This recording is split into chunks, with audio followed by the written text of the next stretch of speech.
I bet you didn't know how easy it is to make perfect puri and masala curry at home. Today, we're diving into the vibrant world of Indian cuisine with a recipe that's close to my heart, puri and masala curry.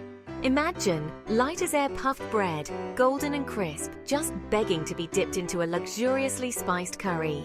Puri, my dears, is a type of deep-fried Indian bread known for its irresistible puffiness.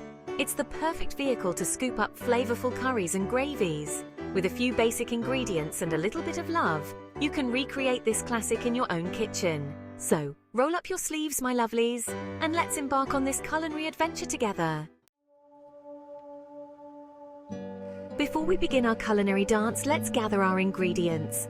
For the puri, you'll need whole wheat flour, the backbone of our bread, a touch of all-purpose flour for that extra gluten, salt, a pinch to awaken the flavors, oil, a little for kneading and a generous amount for frying, water, our trusty binding agent. For the masala curry, we'll be using onions chopped fine to release their sweetness, tomatoes ripe and juicy, forming the base of our curry, ginger and garlic, a dynamic duo for aromatic depth, green chilies for a touch of heat, adjust to your liking, my dears, turmeric powder, a golden touch of warmth and earthiness, red chili powder for that vibrant color and gentle kick.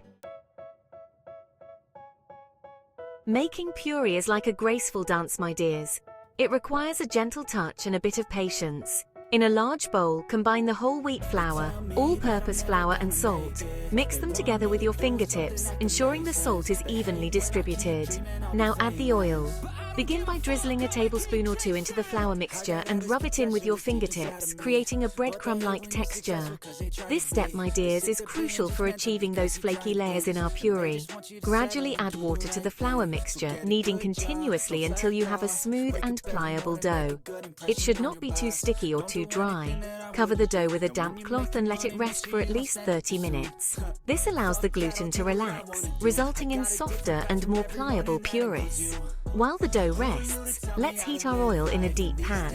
The oil should be hot enough that a small piece of dough dropped in it sizzles and rises to the surface immediately. Divide the rested dough into small, equal-sized balls. Flatten each ball slightly and roll it out into a thin circle, about 4 to 5 inches in diameter. Don't worry if they're not perfectly round, my dears. Gently slide the rolled-out puri into the hot oil. It should puff up almost immediately. Fry it for a few seconds on each side until golden brown and crisp. Remove the puri from the oil using a slotted spoon and place it on a plate lined with paper towels to absorb any excess oil. Repeat the process with the remaining dough balls. And there you have it, my darlings, a batch of perfectly puffed and golden puris, ready to be devoured. While our puris are cooling, let's turn our attention to the heart of this culinary delight, the masala curry. First, heat a tablespoon of oil in a pan. Add the cumin seeds and mustard seeds. Once they splutter, add the chopped onions and sauté until translucent. Now add the ginger garlic paste and green chilies. Sauté for a minute or two, allowing the raw aroma to dissipate. Next, add the turmeric powder, red chili powder, and coriander powder. Sauté for a minute, stirring constantly to prevent the spices from burning. Now add the chopped tomatoes and salt. Cook until the tomatoes soften and release their juices, creating a rich and flavorful base for our curry. The aroma of freshly made puri and masala curry wafting through your kitchen is pure magic, my dears. To serve, place a few puris on a plate and ladle a generous portion of the masala curry alongside. You can also serve some yogurt or pickle on the side for a touch of coolness and tang. Now for the best part, the eating. Tear off a piece of the puri, scoop up some of that luscious curry, and savor the explosion of flavors in your mouth. The crispy puri, the flavorful curry, the perfect balance of spices. It's a culinary symphony that will leave you wanting more. Puri and masala curry is more than just a dish, my dears. It's a symbol of Indian hospitality, often served to guests as a gesture of warmth and welcome. The beauty of this recipe lies in its versatility.